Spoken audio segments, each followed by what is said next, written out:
Ladies and gentlemen, good morning and welcome to the PwC Herald Talks series, a series of breakfast business events designed to give you the knowledge, insight and strategies to help you grow and diversify your business. I know everyone's very excited to be here this early in the morning. It is wonderful to have your company. This is not a time of day that I normally aspire to, but I'm glad to be here as well. Thanks to PwC for supporting the event with naming rights sponsorship, and also thanks to the supporting sponsors, New Zealand Herald, News Talk ZB, Kia, with an E, the Kiwi Expats Association, and of course our hosts, Sky City. I hope you've all been fed and watered out the back and you're all ready to go, because we have a very interesting couple of hours ahead of us. I have a couple of OSH obligations. I've got to remind you, of course, cell phones firstly. Please check. Yeah, you don't want to be that person, do you? Particularly not if it's that very, very personal ringtone. So please make sure those are on silent. And also, in the event of an emergency, the exits are clearly marked. So I have to tell you this information. You've all been on the flights. And of course, in the event of an emergency, please follow the Sky City staff who'll be wandering in a very orderly and controlled and relaxed fashion as they escort you to the exits. If by chance they happen to be running and screaming, I suggest you might want to revise your strategy and do the same. Ladies and gentlemen, unlike any previous generation in history, the careers of those of us in the room have been affected by innovation and by technological change in a way that no one could have foreseen. For hundreds of years, business was done in a very similar format. Things did not move on. There was the enduring status quo. There was the reliance on a certain way of doing business. But in our generation, that's all changed. Think back to when you began your career, for those of you in your 20s and early 30s. I know it's not that long ago and you probably had all this stuff. But for many of us of a certain age, the technology has been amazing. I remember when I started my first job as a young lawyer in the mid-80s. We got a big box. It arrived. We were very, very excited. This was technology. This was the best innovation of the times. This was a fax machine. We opened the fax and we stared at it and we went, yeah, business-to-business contact. Documents transferred near instantaneously. We can see them on the other side of the city within a second or two. Well, we could have, apart from the fact we were the first ones to get a fax machine, and then we had no clients and no business partners to send them to for about a few months. A few decades on, though, think about it. Anyone still have a fax? I know you want to put your hand up. Fax is gone. What else is gone? VHS video recorders. Oh my God, the 80s. Look at them. I can record what's on television. And if I want to watch it back, all I have to do is rewind it and then rewind it a bit more. Gone. The Sony Walkman, gone. Technology changes. Innovation has changed our lives and has shaped our careers, as I said, like no one else before in history. The rise of digital communications, the game-changing implementation and effects of the internet. In 20 years in the news business, I've seen the way we present, gather, everything we do in the news process has changed as a result of the effects of the internet. And the internet is continuing to change all our businesses. What other technologies? This is the status quo of now. Put yourself 30 years ahead of now. Where are we compared to today? Is the internet going to go the way of the fax machine? Is there going to be something else we can't even conceive of at this point? Innovation and technology are leading us forward. There are disruptive technologies all along the way. It means, of course, that the modern business world is characterized by this and the need for agility to deal with that constant change. Innovation upon innovation, adapt or become irrelevant. How is your change agility? What actually is innovation, though? It's very simple, surely. I thought I knew what innovation was. And I started asking around. People have different ideas. They define it differently. I played word association with a few of my colleagues and peers. And three words emerged constantly. They kept coming up. Those words were new, change, and ideas.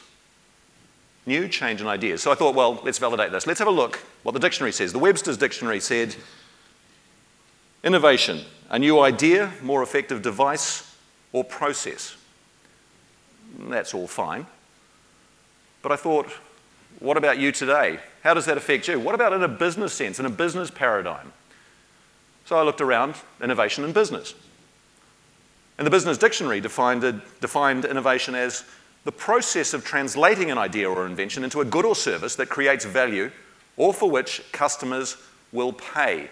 So the idea alone is not enough. It needs to be monetized to be innovation in a business sense. Innovation is the process of creating value from the idea.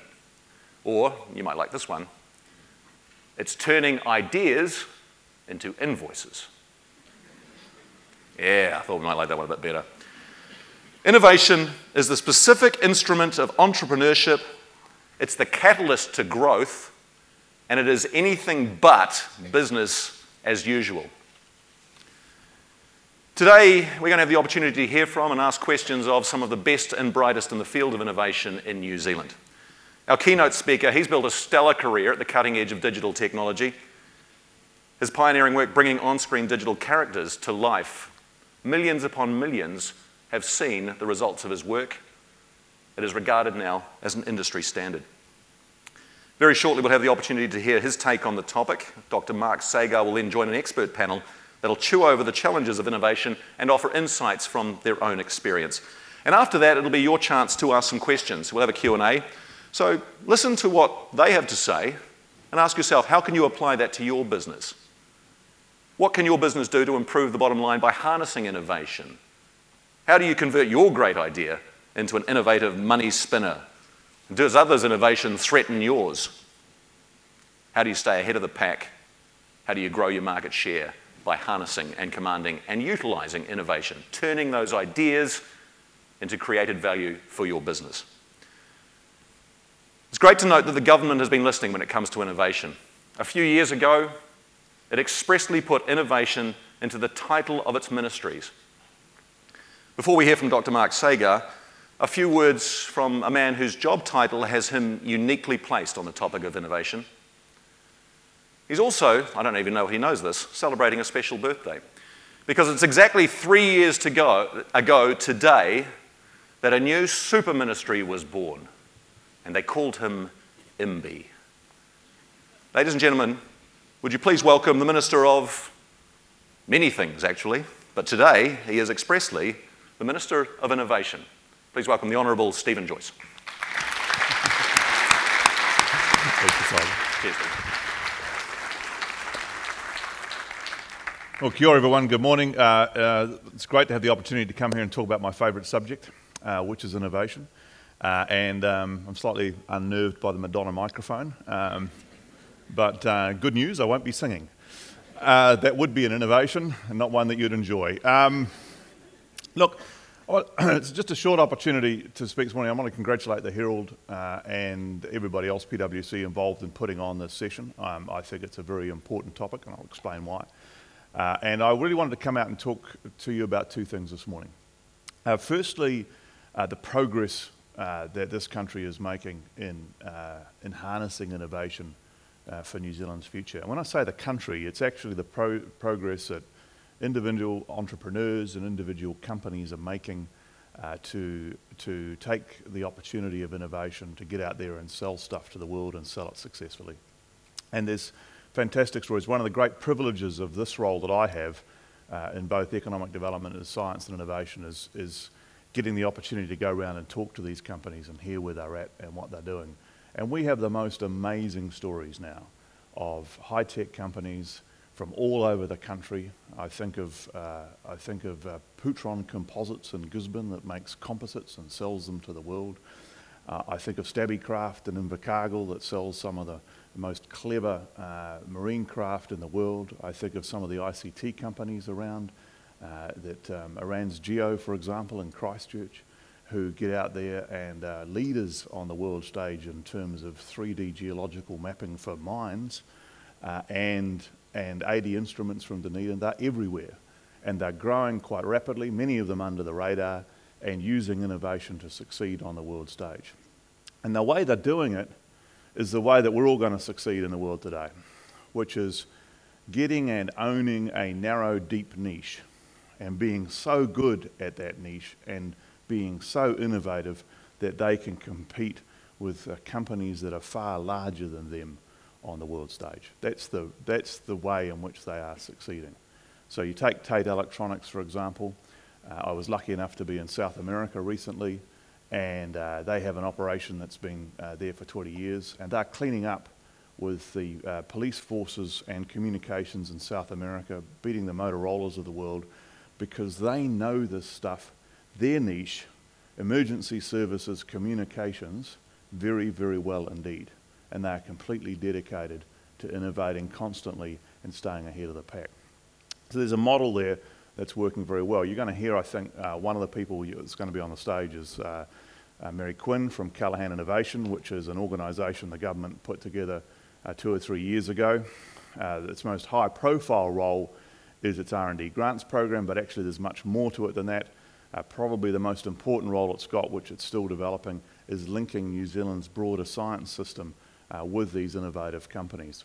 And that's really the opportunity there. But in the grants area, it's interesting. In New Zealand, roughly 54% of the money that we're spending alongside businesses to develop their R&D is now in high-tech manufacturing, and about 25% is in ICT software services. And that ICT stuff is growing rapidly, very rapidly indeed. We're now to the point of $930 million a year exports of ICT software and services. That's growing at the rate of 14% a year. So they're well on track to get to $1.5 billion by 2020. I said to them the other day, it'd be good if you just knocked over that $2 billion mark by then. So we're seeing that diversification occurring that people often talk about in the New Zealand economy. So I thought I'd finish just to hopefully set it up a little bit for the morning and talk about what New Zealand looks like in terms of our economy being successful in, say, let's pick a random number, 15 years' time. So we're in 2015 today. Yesterday it was the turn of the millennium and we were obsessing about the Y2K millennium bug. Tomorrow it's 2030. I have a little girl who's 7 years old. By then she'll be 22. My little boy will be 20 in 2030. And I can remember when we thought, ooh, that 21st century, that's going to be quite scary. And yet in 15 years' time, it's going to be nearly a third over.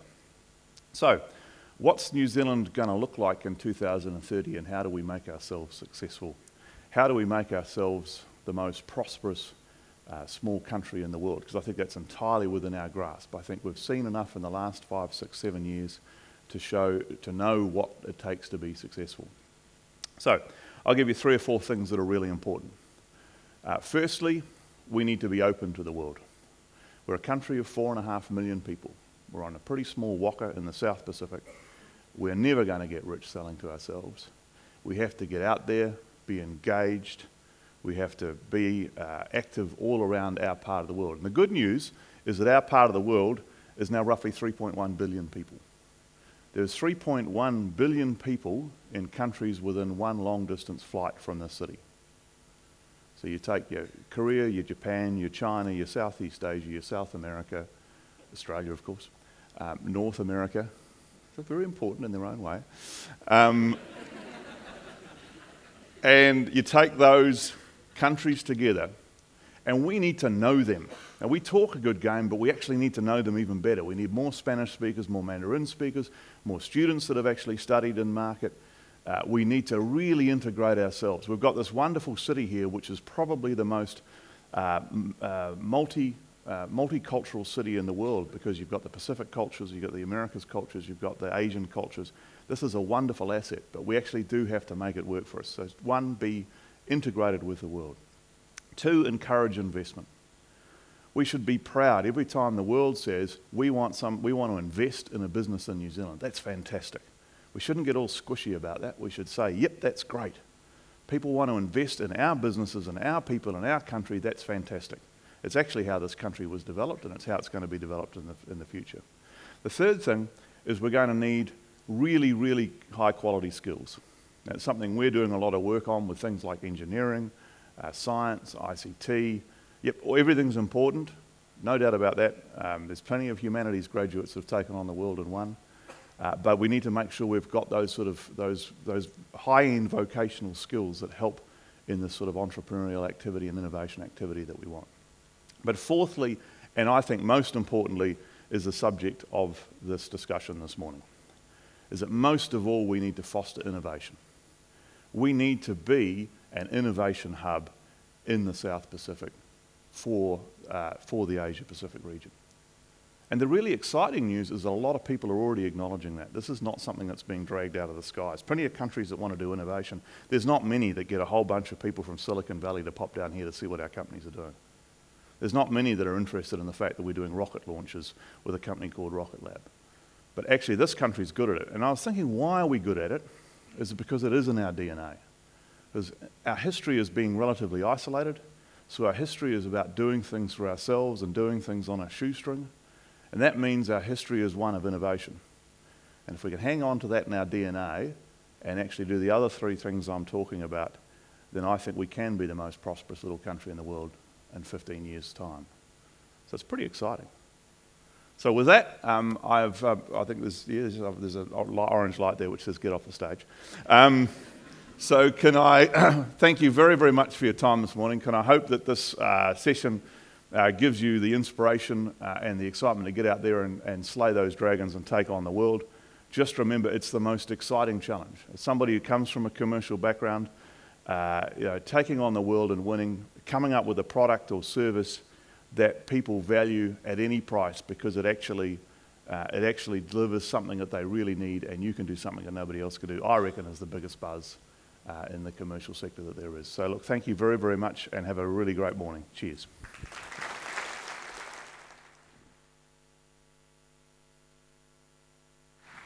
Thank you very much, Minister. It's great to hear or be reminded of those examples of Kiwi businesses that are doing so well on the forefront of innovation. So many of those achievements, almost $1 billion in ICT, the Minister just pointed out. Their vision of what life may be like in 2030. I have to apologise for my own personal cynicism and resentment. Growing up as a child with the Jetsons, I've been waiting for the best part of 45 years for my personal jetpack, and it's still not come. But I'm sure that Kiwi innovation is going to drive the way towards that as well. Do you command, as he mentioned at the beginning, your own deep niche? But the Minister gave us an example of how exactly innovation will serve us and take us forward into the future. 3.1 billion people within that direct flight, and he didn't even mention the TPP once. Okay, I know it's that controversial. I couldn't help wondering too, when he was standing here telling us about New Zealand achievements, what his Greek counterpart would be saying in the same circumstances. Sorry, Greece. Thanks for all your ancient history, but it ain't going so well right now. And let's not even talk about China at this point. Quick show of hands, ladies and gentlemen. How many people here have 2 Academy Awards? Don't be shy, come on. Our keynote speaker does. He is right at the forefront.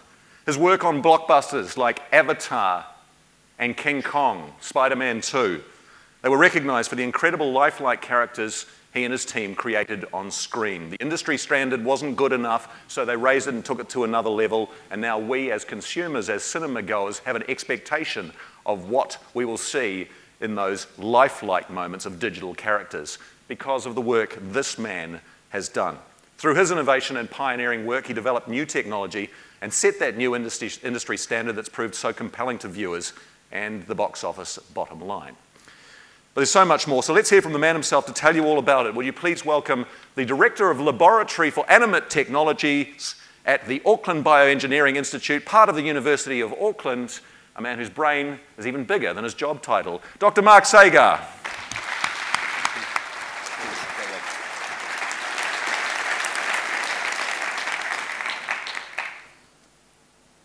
Thanks everybody for braving it on a midwinter wet morning. So getting right into it, to me innovation is about escaping the crowds. How do you move in a different direction to the crowd? And if you look at nature, what does nature do? Nature constantly combines and refines to find new spaces because those new spaces are full of new resources. But when you're in a crowd, everybody's constantly fighting over space and resources and worrying about minutiae. They're not thinking differently. But in New Zealand, we've actually got space to hear ourselves think. And this turns out to be a very important component of creativity. So the neuroscientist Nancy Andreasen is basically studying the sort of basis of creativity. One of the core findings is that when these eureka moments occur, they often come during periods of quiet. And So this is a key thing. Now, I'm actually on the board of the Creative Thinking Project, which is looking to understand the sort of the real basis of creativity. So I'll just put in a plug to check out this website, which has got a lot of interviews and sort of discussions with experts on the topic. Now, you just don't need creativity. You also have to have a vision, a drive, and persistence. So Richard Pearce, from 1899 to 1903, worked pretty much in his paddock, creating sort of what became arguably the world's first powered flight. Now, he did this with meager resources, and it kind of shows us that just because we're down under doesn't mean we can't be up over. Now, we're pushing this further. Another fantastic thing happening apart from Martin Jetpack is the Rocket Lab. Basically the final frontier, space. Now, for my own work, the space that I'm interested in is inner space. And I'm interested in how that intersects with the face. And the face is our primary means of communication and expression. Faces give us identity, they express our internal state, and they show our intent. This is the reason that we have face-to-face meetings. But it's an area which has been largely sort of ignored in technology. This is a short film that we did 15 years ago, which is try to create a believable digital actress. But we're also doing digital aging, and this turned out to be 10 years before the film Benjamin Button. And it sort of brought into focus all the problems which we had to solve. And then in the sort of next part of my career, I spent time basically creating these sort of computer-generated faces for film. Now, this isn't solo work. I worked with big teams of people. But we really looked at, what did it take to make photorealistic digital actors? So, for example, digital faces which could tumble through the sky and still look real. And then looking at how do we, say, animate a gorilla with a human expression, but also convey a sense of soul? How do you get that extremely subtle emotion across that makes you believe in the character? And then how you do this on a large scale with new sorts of computer vision technologies and with a whole cast of characters. But I won't talk about that work today. I'll talk about some of the new stuff that we're doing. The sort of experience in this field got me really interested in, how is this symphony, essentially, because it's like music, of facial movements composed, and what creates that? And it's really because the face is the mirror of the brain. It's driven by your internal state. And so if you really think about simulating behavior, what you have to do is look at it on multiple levels, from low-level biology to high-level social interaction. So, for example, your behavior depends on kind of how you feel. Have you had your coffee yet? But it also depends on your past experiences. What was your historical, emotional experience with this particular person or thing? And then how do we express this? And how do we take other people's reactions? Because most of what we learn is actually from other people's brains. Now, is it possible to put all these elements into a system? Because if you're creating sort of artificial intelligence systems, ideally you're encompassing this whole range of human learning. Now, so what we're doing is basically combining face simulation with brain simulation, toy brain simulation, but we're putting these things together to try to create systems which literally animate themselves from core principles. So to do this, I've set up a laboratory for animate technologies, and so we're looking at sort of computational models of brain function and face modeling, and we're using this for both looking at research questions, but also as a potential new technology for human-computer interaction.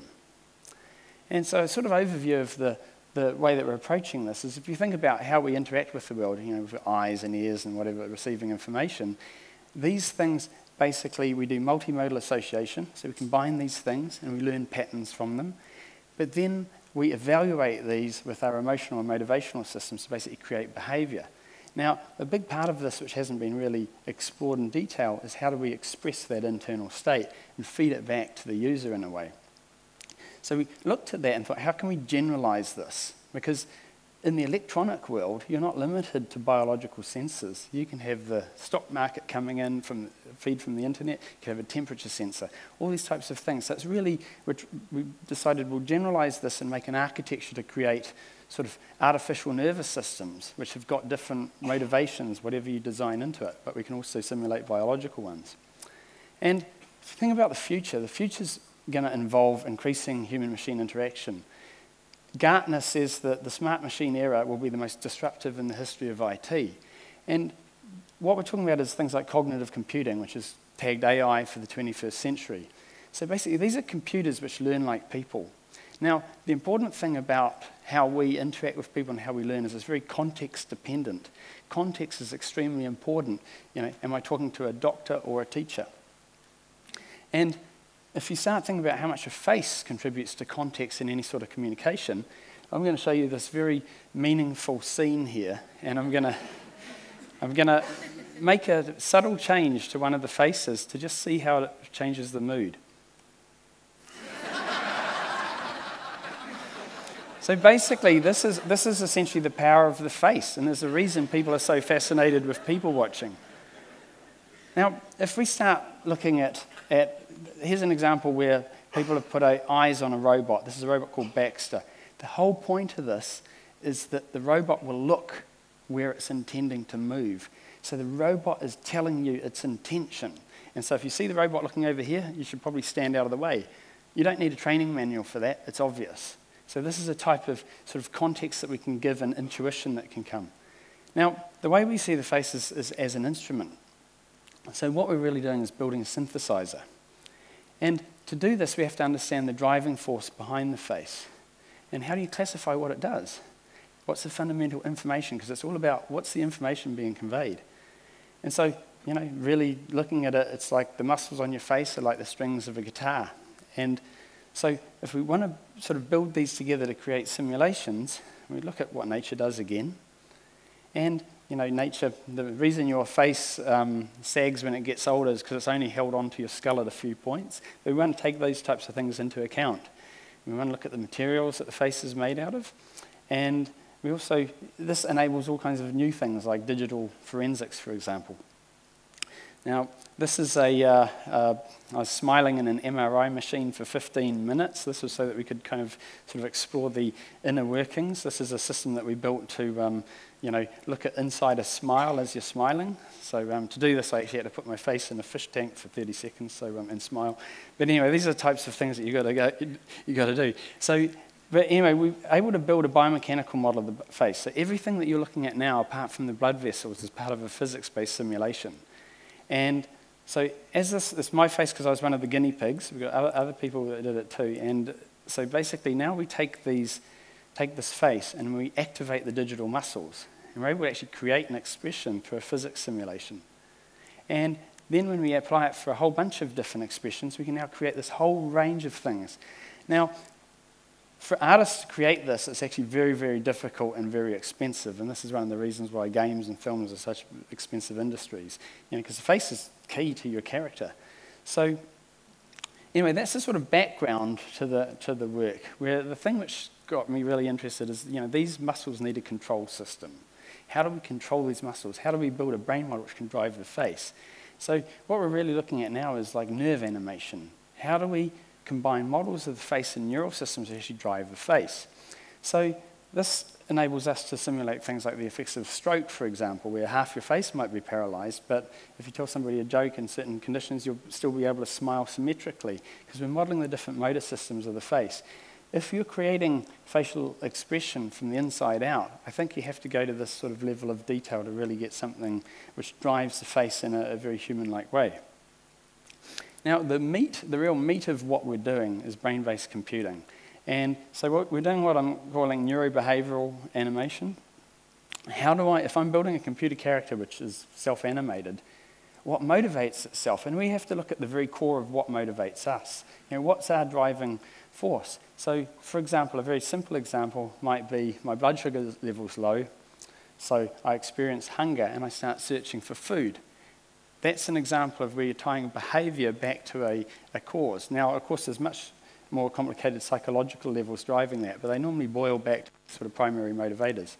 And we look at emotion and motivation in similar ways. So we look at emotion in a physiological way, and also we look at things like attention. Now, attention is how you take the infinity of the world and focus it down to one thing. This makes the infinity of the world a solvable problem. So I have a computer looking around and it looks at something, simplifies that problem. So it's one of our core ways that we actually can learn from the world. We also want to look at the different ways that the brain learns. The brain evolutionarily has got a whole bunch of layers and they all learn in different ways. And so we want to simulate those aspects on a computer. And critically, we want to include social interaction because that is a key part of our learning. So the way we've kind of looked at this is a very engineering sort of point of view where we can kind of build boxes which kind of fit together, make things very modular. So we do things like parts of the brain which basically do, this is a part of the brain which does reinforcement learning. And that's basically if I do something and I get a reward for it, I'm more likely to do it again. If I do something bad and I get a shock, I might not do it again. Well, some people would, but anyway, that's the sort of thing. And we also look at the emotional systems, like, you know, there's, for example, a stress system sets off a cascade of chemicals. These things will affect the time rate of things go. And also emotions actually really modulate your behavior. They may not change what you think about something, but they'll change what you do and how you react to it. So one of the key things about our brains is that they can learn in almost any situation. They basically self-organize. And so if we look at, here's a little picture here of some random colors, and I'm going to hit go, and it's just self-organized into color groups. Your brain is doing this constantly. So these things could be colors, right? But they could also be sounds, or they could also be concepts, and your brain is grouping them. And we can kind of make inferences across these. So we can build these types of neural networks which will do this. Just learn from experience. Now, so the brain's constantly making maps. Now, if you put layers of these, you start getting something more biological. And when Google does things like image recognition and speech recognition, they're actually using layers of these things in techniques called deep learning, which is really just a bunch of layered neural networks. So we're kind of looking at more biological models of those, but it's very similar technology.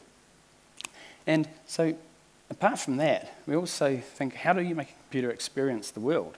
So basically, it has to experience episodes. So in this case, we've got the computer's been exposed to a sequence of digits, and now it's imagining what's coming next. If a computer's going to plan something, it's got to imagine what's going to come next and then do that. So this is looking at biological models to do this. And so there's been lots of these interesting computational neuroscience, cognitive science models developed for research. But what happens if we put these things together and literally embody them in an interactive system? So to do this, we've basically created a language called brain language, which allows us to integrate all kinds of different neural networks with cameras and animation, and you kind of plug all these things together. It's a giant Lego system. Because we're dealing with very complicated systems, we want to have a very flexible system. If one theory is wrong, we can swap it out. We don't have to rebuild everything else. Now, to give you an example of putting these things together, and you know, what time is it? It's time to make a baby. So, what we'll do is have a look. This is a real baby. So we're doing a baby capture here. And we're doing a baby because it's the simplest way to start. You know, babies, if we're going to model these things, let's start at the beginning. Let's not complicate ourselves with adult baggage. This is the very first time that this baby has ever had solid food. So it's having a fundamentally new experience. He goes, wow. Now, everybody relates to that. What happens if that's your computer learning something?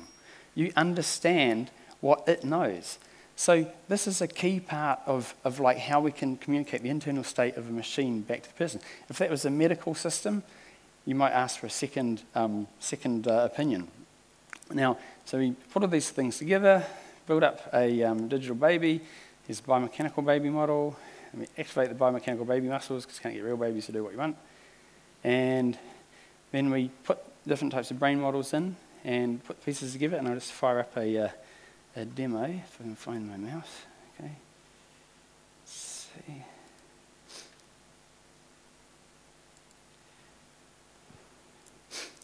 So this is basically going to be Baby X. This is version 3, so it's about a year old, this model, but it'll kind of but anyway, what it's doing is connecting all its different circuits together as it's starting up. There she is. Okay, so she can see in here. So she see me here, and if I make a She'll get a fright from the noise. And if we take a look at what she's actually looking at here, we can see she can see my face. So I'm just going to move it so she can't see her own face. Smile at her. Hey, sweetheart. Hey, look at me. Hey. Hey, look at me. Look at me. I think the lighting's changed.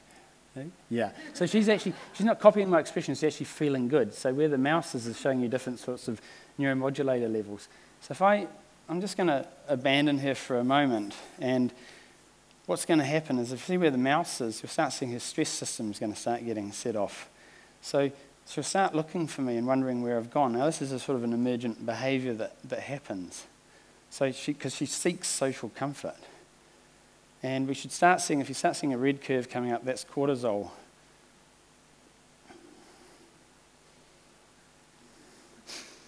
Okay, we'll put it out of misery.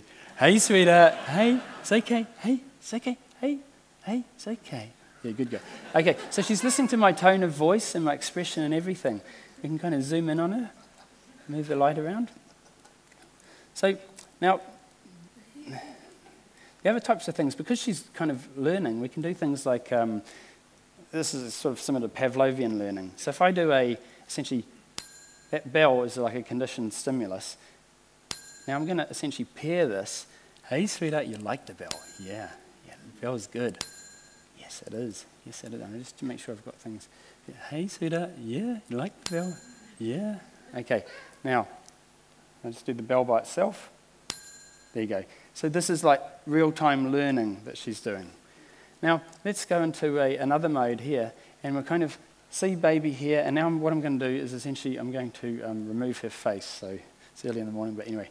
And so you can actually see what's driving here. So you actually can see up here the different sorts of things that she's seeing. She's seeing, detecting motion and so forth, and these are all driving her attentional systems. So this is what we've done here. This is literally what's driving the face. So it's a little brain model going. And we're going to just kind of zoom into this. And what we've done is we've taken the neural networks which are driving the face model and applied them to the neuroanatomy. So you see, as I walk along, you'll see the different little nuclei fire, and these are driving the eye movements. So let's rotate this brain around, kind of see, and we can, you'll see how different things react. And if I fly into the brainstem, for example, this part of the brain, the superior colliculus, this maps the world to your body. So as I move, you'll see activity here, which is driving the eye movements.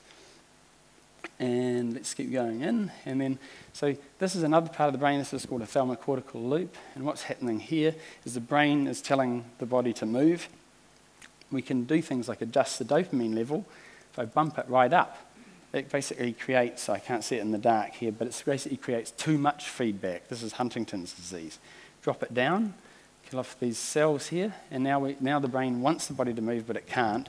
And this is essentially when there's the body doesn't create enough dopamine. This is called Parkinson's disease. The body can't move, but the brain's telling it to move. So now if we come out of here and look at baby, we can, because of the system that we've built, we can map this onto things like the clinical markers. So if you watch baby's eyes, I'm going to bump up her dopamine. This is kind of like the effect, and you see her blink rate increases, and it's kind of like putting the baby on drugs. So, but basically, we knock these things down. But this is all related. Dopamine, not only does it affect these behaviors, it also affects the plasticity of the brain. It's how we learn things. Now, come out here, and let's just, I'll bring up here, I've got baby's first words book. So let's show her a picture. Got a picture thing. So, okay, now, let's see. Okay, sweetheart, hey, look at me. What's this? What's this? Clock. Good girl. Okay, and it could be a word that she's reading. Hey, sweetheart, what's this? What's this?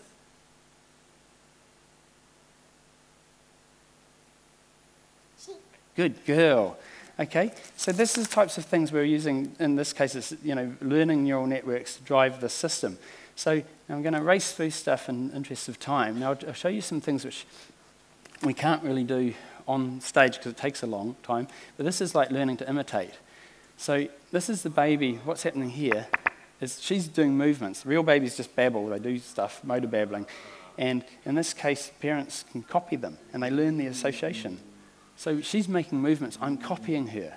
But over time, she will then start to basically learn what I'm doing. Now she's copying my movement. Now all the animation that you're seeing is being created by neural networks. live. So it's combining different things together. So it's combining what it's learned, but also just its emotional reaction. And also now what we've done here is we've basically plugged her brain into the game, the video game Pong. She doesn't know that her brain is actually controlling this bat. So it just starts moving when she notices it. And we give her a reward when she basically hits this ball. This is called reinforcement learning. So then she starts getting mental control over the bat. Now Google's just bought a company for $400 million that does this for video games. So now the other thing which sort of, I took this to my daughter's school, and you get a unique view of how a computer sees the world. Now, you think about this in terms of like market research or something like that. How's your customer actually responding? Well, if it's responding to an avatar like this, you really see their reactions. Now, we can also put it on, it doesn't have to be a human face, it could be a character. So think about brand, basically brand personality. We can literally embody these types of things. So I'll just zoom forward. We've also been building a system called the Auckland Face Simulator, which I might fire up. I'm just wary of time here. So I'll show you an example of it. Let's see.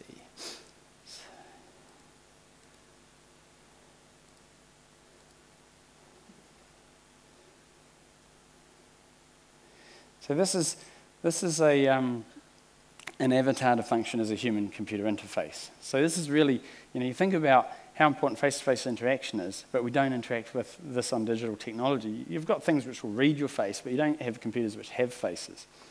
And so it's a completely untapped space in a way, which is a critical thing. So this is one of our avatars. You can zoom in, have a look at her. So she's sort of reacting in the same types of ways, but we've got full control over her face. Like we can control everything that she does, all these things. And I'll get her to talk, and I'll just show you how we can zoom her out. How can I help you? So as she's talking Thank away, you. I'm going to do things like change, like Goodbye. widen her eyes a bit. Excuse See, me. now I'm changing the context. I don't If I do something like this one here, I'm going to make her a little bit disgusted. Yes. You know? No. So this is how, I just changed one slider, I've changed the meaning of a sentence. Maybe. So you think about something like Siri, it doesn't have, you can't change the context. Same text, different meaning. Same voice, different meaning. Hi there. So now Are you sure you've got the right I'll just floor? stop her talking for a bit, and then we can also make her, we can do all kinds of things with her face. So let's do, let's do something silly like, let's poke her tongue out, and we can just make her cross-eyed, So, So this is a sort of an example of on this. Now zoom her out, put her back to normal. Now, and then the other thing is, of course, she can say anything that you want her to say. So, for example, let's turn this on. Oh, okay. So, Willkommen in Deutschland. okay, and she's actually just learnt Chinese. 欢迎到中国。 So this gives you an example. You can combine this with these different technologies. Now plug that into a Google or something like that, virtual agent. Then you can start seeing the sort of possibilities that you can do here. Now, how am I for time? I might have time to fire up another one. So we've been making sort of more realistic faces. So I'll just fire up this one. Let's see. Maybe I'll skip that one and go straight into this. So this is one which we've actually been building for a Chinese digital health venture, and so we can make all kinds of different faces. So we've kind of built a face pipeline to create these faces for all kinds of applications, and we can make pretty much exact replications of people's faces. It's quite unnerving when you see the real person next to some of these digital ones. So this is just booting up. We're going to have just enough time.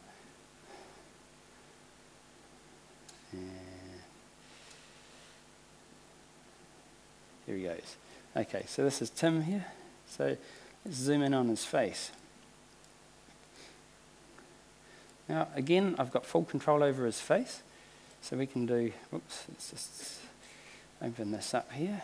We can change all his different expressions, like how does he feel about that.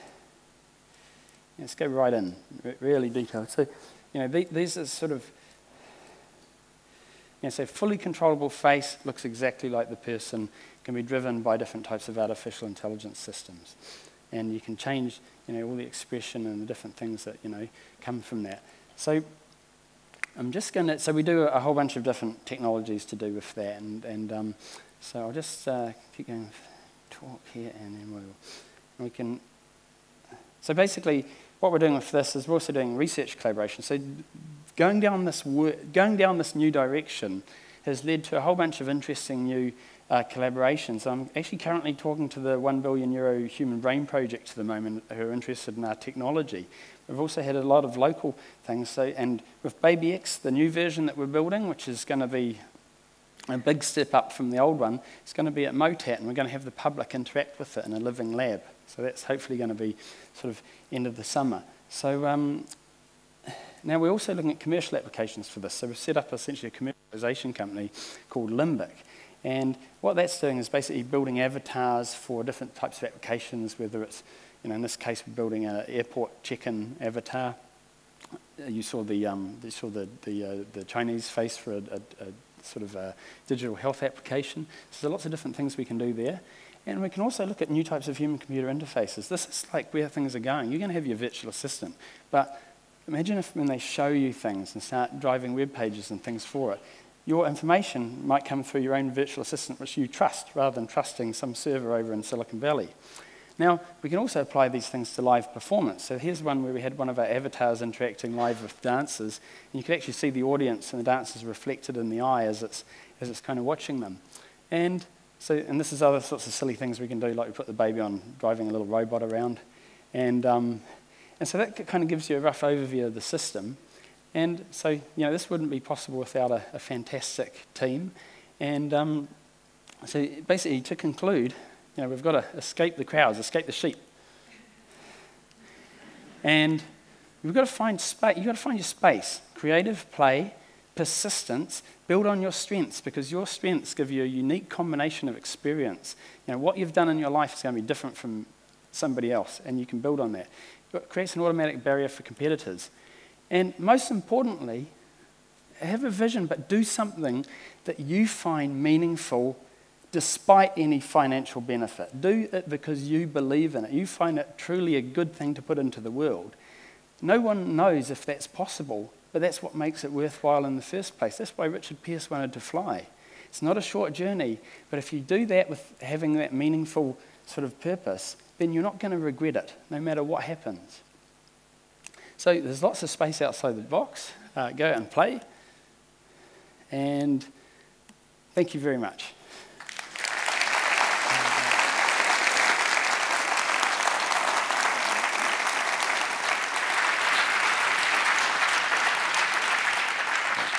Thank you very much for that, Mark. That was fascinating. I have to say, I watched that like the baby receiving its first dose of solids, slack-jawed wonder. But it was depressing. It was so depressing. It was so depressing. I'm going to take you over here as we distract people. It's like a magic show. Look, you can't see the people putting the chairs on the stage. Oh, no, you didn't find it depressing. I can see part of my senior leadership team right in the middle over there. They've got big smiles on their faces because all they were thinking was, we don't need those overpaid, vacuous, himbo auto-cue readers. See, I did my research. You just basically signalled the end of my career. Thanks very much. Actually, I often get asked this question. It's like, will it replace actors and things like that? No, there's a reason you have people, is because you want people's brains in there. Everybody's contributing some unique You missed angle. a bit about the vacuous himbo auto-cue reader. Hey, Mark, if you'd stay on stage, just take this seat here, because it's time for the panel discussion. We've got a bunch of experts from across the various disciplines in New Zealand who are going to chew over some of the topic of innovation. Then we'll give you the chance to ask questions of both Mark and the rest of the panel. The panel is going to be adjudicated and facilitated by Liam Dan. Come on out, Liam, the business editor of the New Zealand Herald. 20 years experience as a journalist, 15 years focused on business. A proud journalist, the profession most despised by New Zealanders. But of course, it gets to the truth, and Liam is focused on business, as I say, and previously worked in London's banking sector. Big welcome too to Dr. Mary Quinn, the CEO of Callaghan Innovation, returned to New Zealand after a 30-year career overseas, working for companies like Eastman, Kodak and Xerox. She's also one of two 2014 New Zealanders of the Year. Behind her, coming out next, Rod Snodgrass, from the CEO of Spark Ventures. Spark Ventures formed to nurture the pace of innovation and to deliver connected digital experiences to customers. He's been involved in a number of innovation sector initiatives, previously working for Ericsson Cellular, Fletcher Energy and Extra. And last but by no means least, come on out, Bruce Hassel. Good to see you.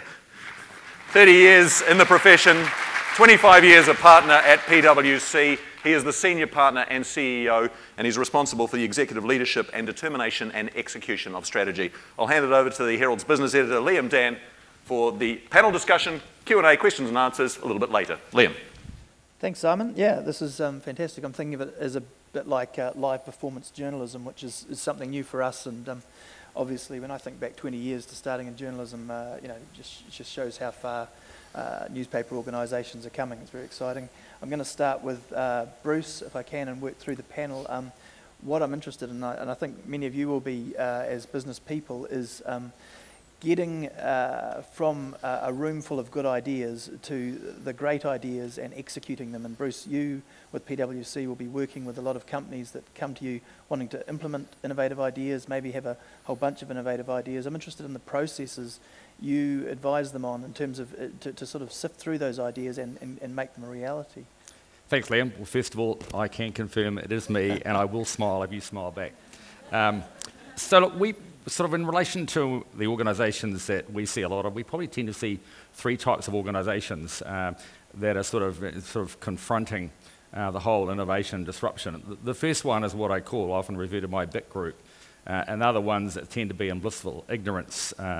They're just out there, they're watching everything going around them, but they're not responding at all. And interesting, those organisations are often not market leaders, which is interesting. The second group quite often tends to be market leaders, very, very successful, and they know that their business models are going to come under profound change, but they're not sure how to respond to it. And then there's sort of the third group that are determined to disrupt their own business before somebody disrupts themselves. So they're probably the three sort of categories. So I'll sort of direct my comments to that later sort of category, sure, about what are the successful attributes that you quite often tend to see with them. So the first one is, I think there's three key things that we tend to see. First of all, around leadership. So if you want to innovate your organisation, if you need to sort of change your business models, then you need to have really clear leadership. And the leadership, part of that is actually sort of identifying a burning platform, which is something that actually it's important to part of that whole change process. So the burning platform, my so role burning here platform is to and why we need to change. Yep, why we need to change.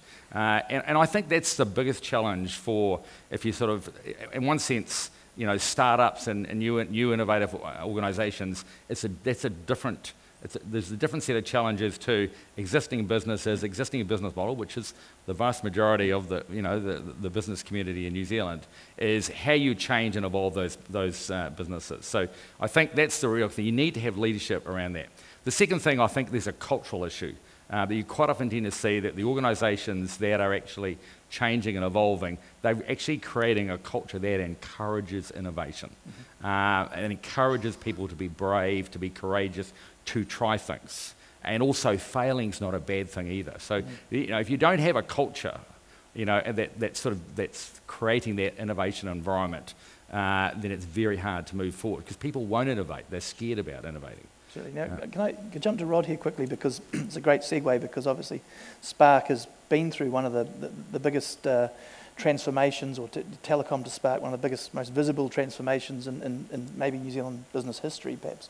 And so can I get you to talk a little bit about how you at Spark managed to implement those changes around culture, getting the people to recognise that you did have to completely turn the business upside down, and practically how you achieve that, I guess, is the tough bit, isn't it? Yeah, sure. So I think Bruce touched on it with change, and I think about innovation as simply the process of positive change. And what we confronted at Spark, like a lot of, I think, traditional industries who have been caught by the digital age, which has hit us pretty hard and pretty fast, is we had to confront change. And we had, I think we're lucky in many ways, the burning platform, which came through the 2000s with massive technology disruption, changing consumer behaviours, and quite heavy regulatory intervention that hit us. We're a little bit surprised by that, out of that, we created the platform for change. When you look at our industry, we've, across the communications industry, had pretty flat revenue growth for the last decade across the total industry, compressing margins. But underneath all of that, massive usage. So we've got this weird dynamic where we've got, up to 40% usage growth year on year, but flat revenue. So there's no way you can get through that without change. And at the same time, the industry is shrinking, and if what they've shown through studies is if you don't grow, you die. Businesses that don't grow at the rate of GDP consistently have a 6 times higher death rate. So we just confronted that reality and said, we either manage this business for decline or we grow. And probably the changes for us over many growth strategies I've seen over my time with Spark is we decided we couldn't do it within the business in the way we've always done it, because you get to a tough year and in Q4 you kill your growth engine, to make your numbers. So, Simon was the one who took the bold step with the board, and we said we have to go for growth. That's not just revenue growth, it's about growth in experiences, customer relationships, new ways of doing things, talent particularly. And in doing that, we said when we have to do it in a different way. And to Bruce's point, I think the luxury I've had within Spark is I've got a board and a CEO who said you can sort of design your new model and go for it. And probably the interesting thing is that looks risky on the outside. On the inside, it's actually the lowest risk option, because if you go fast and you fail cheap, you're constantly learning and pivoting when you're off strategy, because long-term strategies now. Was there resistance to that? Was it difficult to? No, almost the opposite. It was quite surprising. The board were right behind it, because I guess when you're sitting on a board facing years of decline, a growth strategy looks quite interesting. But how about bottom up from the bottom end of the company, people who maybe thought telecom they were doing something innovative, making them aware that they had to completely sort of... No, I don't think there was resistance. I think people were guarded and watching it for a while, because it looked like a whole bunch of weirdos spending a lot of money for a while. But I think what we've learnt through the process, and it is a learning process, is where we started, I was employee number 1, and where we are today, we've changed the way we do things quite a bit, and we're still learning. But I think the first thing is you need to establish the burning platform, and then you need to make the bold leap with serious intent that you're going to do things differently. Absolutely. I'll jump to Mary Quinn. With Callaghan Innovation, you're seeing companies that are at a slightly different phase, obviously, different size, a little bit more entrepreneurial and in that growth phase. What, I guess, are the key things? Because I guess, with the phase of business you're seeing things, you're looking at great ideas, businesses maybe with great ideas, but the trick is really the commercialisation end of it, isn't it? I mean, we've seen a lot of New Zealand innovation and tech businesses, or certainly I have over, say, 15 years or so, come through and then not make that leap to the sort of commercially viable, profitable, long-term business model.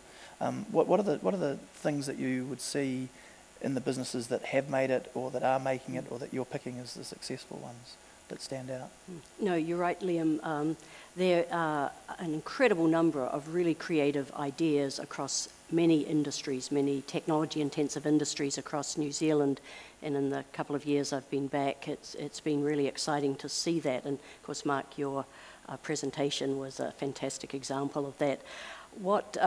And we work with companies of all sizes, from startups to New Zealand's biggest manufacturing and services companies, and there's opportunities at all levels to keep growing and to keep innovating. I think the key thing is that a great idea from a technology or engineering or science perspective isn't enough, and it's really important to build the company's full set of capabilities, and that can include the marketing expertise, the underlying support in terms of human resources and IT skills, and certainly having a really strong financial leader of the team who knows how to go out and raise equity capital to build the business. So that great idea for a product or service is the right starting point, but it's how to build a company with a full set of capabilities that can make that idea real, can, as Simon said, turn an idea into an invoice. Yeah, I mean, it's not necessarily cheap, is it, getting an idea all the way through the chain into a product, into the market, and being profitable. Do you think New Zealand is a good environment at the moment, or is becoming a good environment in terms of raising that money for businesses to be those innovative businesses we want to see? Yes, the world is awash in capital looking for great investments, and I think there are certainly things that can be done to help connect New Zealand to global sources of investment. But there is no shortage of venture capital in the world. And when I talk to companies about what's stopping you growing bigger, faster, two things come up, one or both. Shortage of people to hire employees with the skill sets that are needed by companies, particularly in the digital space, and also a perception of lack of capital.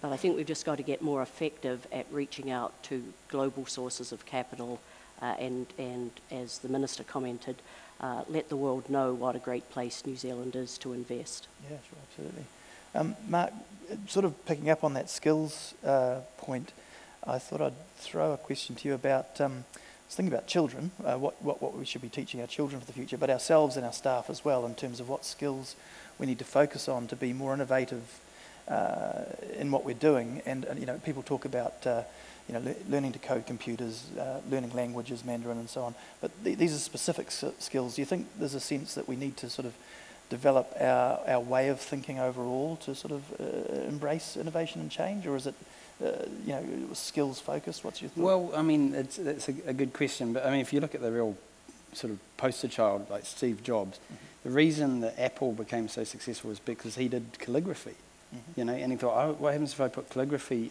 and make that a focus of computers, make the user interface well? So that's an example where you've got a diverse things that you're studying, but you bring them together, and I think that's really important. I mean, I think it's very important that people study a whole bunch of diverse things, because every unique combination of those components is something innovative. So making those untried connections between things that we haven't done before, I guess.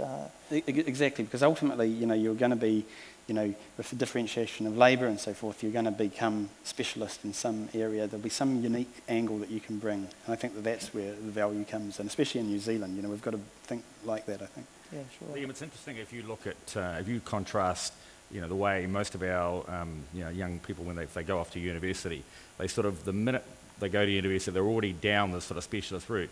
If you look at many of the top universities in the US, they don't do that. You have to do a liberal arts, so your bachelor degree is a liberal arts degree, which requires you to do a whole range of sort of subjects. And I think that's one of the challenges, and even New Zealand, it goes back into the schools. We've got the schools, we need to encourage more of, at a very young age, that we need more of our people going down those STEM subjects around the science, technology, design. That's a real challenge for us, because if they're already arriving at university with a mindset they want to be a lawyer or an accountant for that matter, and we need some of them, but we've probably got too many if we're being honest. We do need to actually change the mindset, because, and I think there's a real opportunity and a challenge for the universities. They need to think much more seriously around, are we actually, what we're teaching all of our graduates, is it what they're going to need to be successful in the future? Sure. And so we're probably running a little short on time, but if we, just to run through, I don't want to put anyone on the spot, but a kind of a piece of advice or a top tip that you could deliver to the audience around what they should take away with them in terms of bringing more innovation into what they do, and maybe into the staff and the people around them. Is there something that leaps out at you that you really sort of try to instill in the people around you? Maybe Mark. Well, I mean, I think it's important to broadcast your ideas. Just bounce the stuff off other people and tell people what you're doing, even if you haven't done it yet, because you're going to get feedback and you're going to learn things, and people normally are an amazing resource. They'll tell you, oh, have you seen this, have you seen that? So it's like for the stuff I do, I've literally got a global network of people that keep sending me tons of emails, check this out, and sort of keeps things fresh.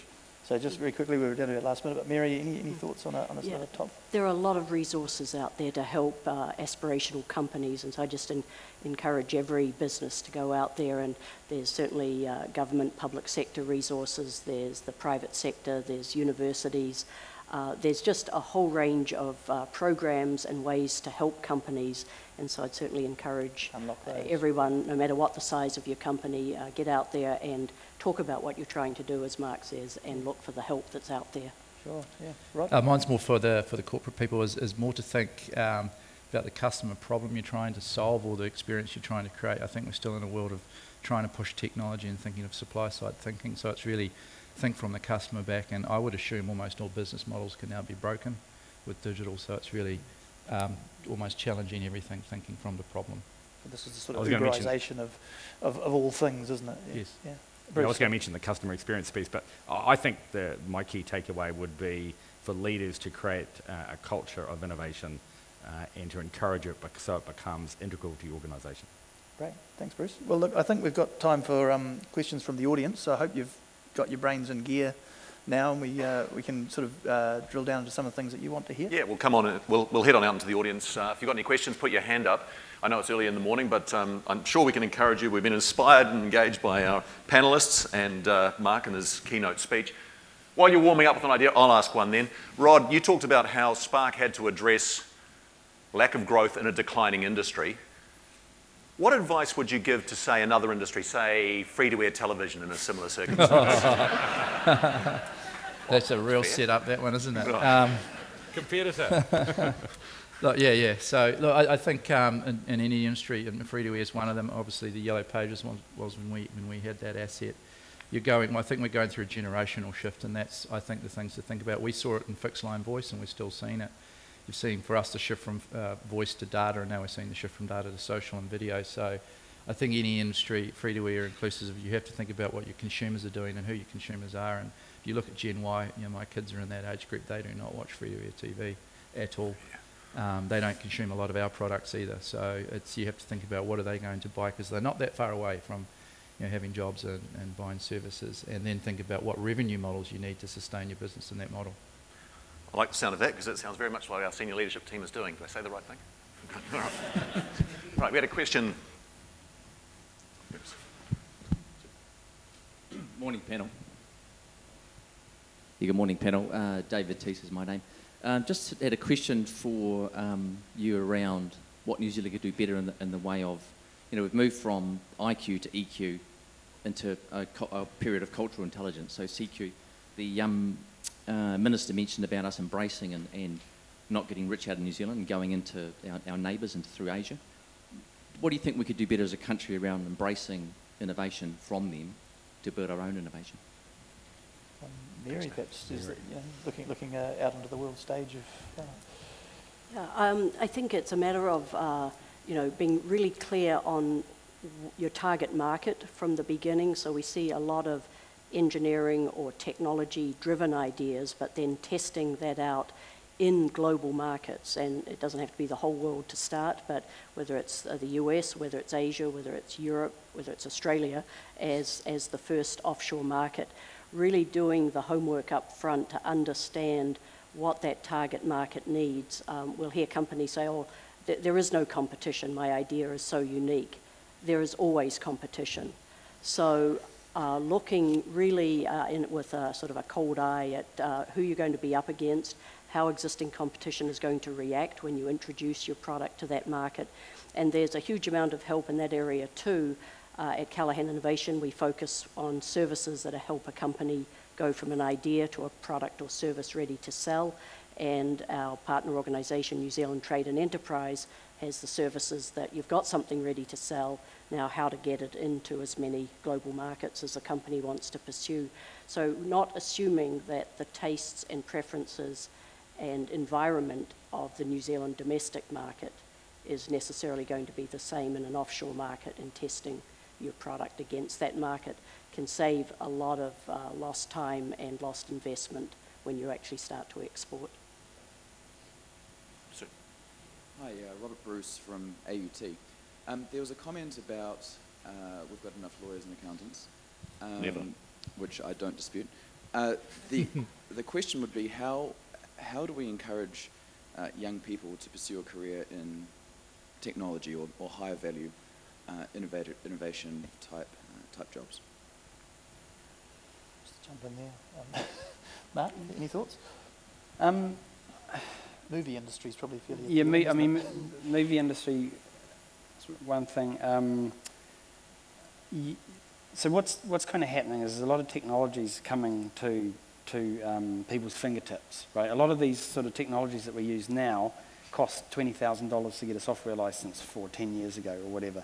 So now pretty much kids can start playing with all kinds of things and start putting those together. And the way I like to approach something is think of something that you want to do, completely fantastical, and then try to do it. So maybe if you get kids, and also, so there's many thoughts of a short time to answer. But so one thing is, play around with tools, just look for sort of potential projects. The other thing is, I think probably I need another coffee. I've forgotten what I was going to say now. So. Liam, I think one of the challenges... He is human after all. I think one of the challenges is around encouraging children to do, different stuff, is the parents. Because what you tend to find, the parents, this is all new stuff to them. So the parents are influencing, what did I do, what did my friends do, what are the old jobs, the old way, when I came through your period. And I think there's a real challenge, is actually sort of, we've got to focus on the parents. They've got to encourage their kids.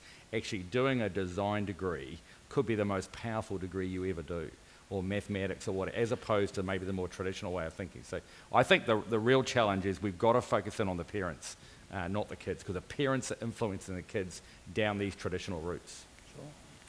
I remember what I was going to say, but it's basically, have a goal that you want to achieve. You may not know how to get there, but that's where you start innovating. You start thinking, how can I put these pieces together? And I think so that it may be that you set off some sort of quite ambitious projects that you give kids and just see what they come up with. And part of what that does is it'll sort of show the strengths in different areas. And I really do think build on your uniqueness, because ultimately that's what's going to set you apart, I think. You've got a unique experience and talents. Sir. Good morning, panel. Gabriel James. I was just wondering if you could make some comments around open innovation and crowdsourcing of innovation, and perhaps some of those trends that we're starting to see and how that might relate to startups and so forth. Sure, I'll give it a crack in a corporate context. So I think it's a must, as a concept, because when you look at what's going on in the world out there, and you look at corporates like us, we've got 5,000 staff, and there's 6, 7, 8 billion people in the world. You have to assume there's more innovation happening externally than internally. So we're focused at the moment on how do we open up our platforms and capabilities and things we have inherent within our business that we've built up over decades, and we've got used to sourcing ourselves, on how do we expose those to third parties. Also working more and more with third parties, whether that's academia or the startup community.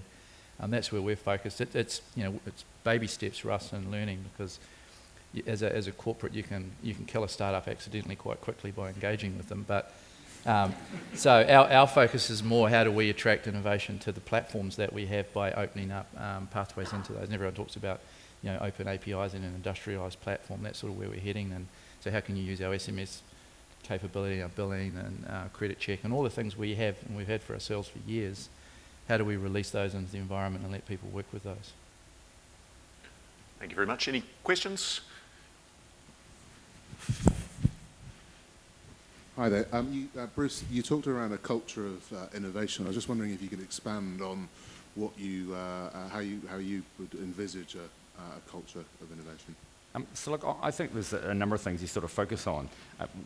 I think the first thing around a culture of innovation is actually sort of, winning the hearts and minds of your people around why we need to innovate, which sort of goes back a little bit to that sort of burning sort of platform. And then I think when I think around a culture of innovation, it's actually, first of all, the leaders need to actually sort of, if they say one thing around innovation is important, so don't kill it the minute you come under sort of profitability sort of pressure and whatever.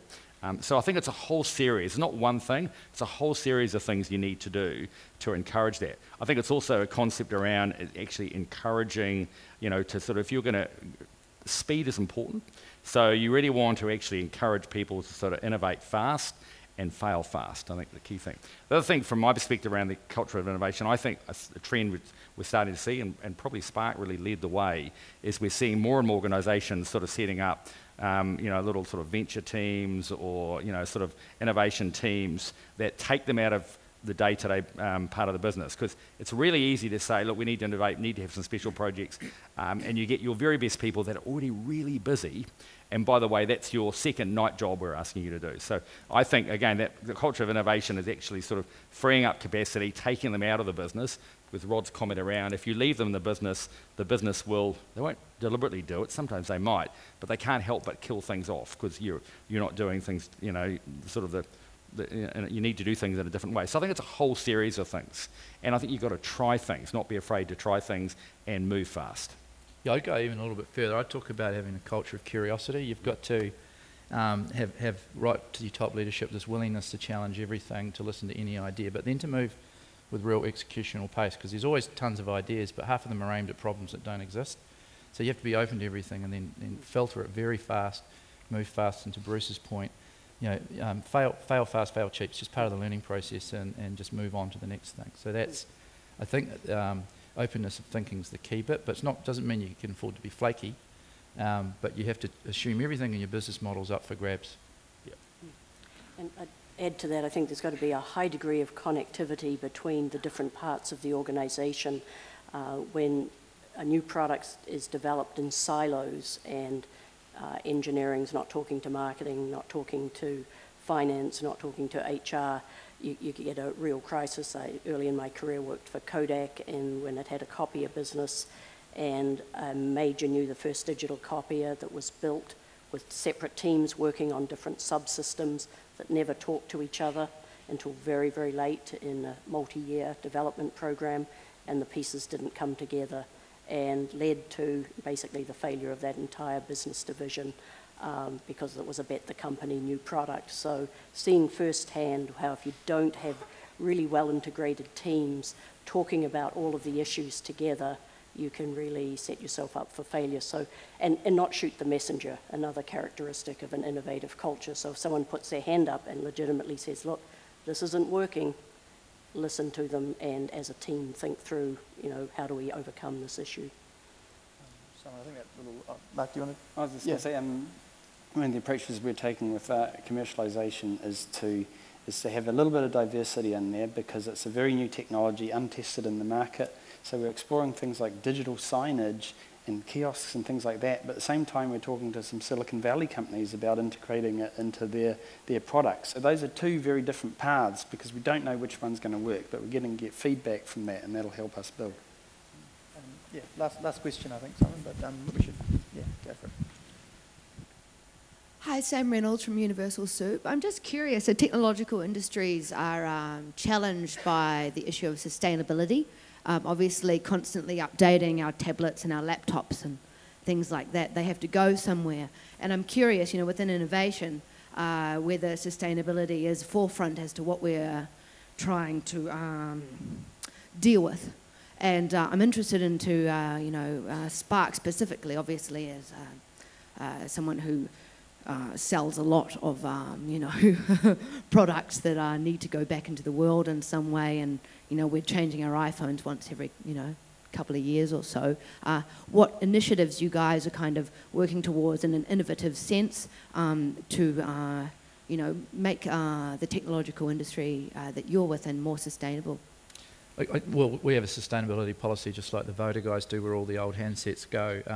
They basically refarm back into a system in that context. But beyond that, most of our assets are digital, if you think about what we sell. So we don't, beyond our core network, we don't have a lot of physical assets. So sustainability for us it's not a big thing like it is for real heavy industry. So probably more the sustainability of your strategy and your ideas, which is our biggest issue.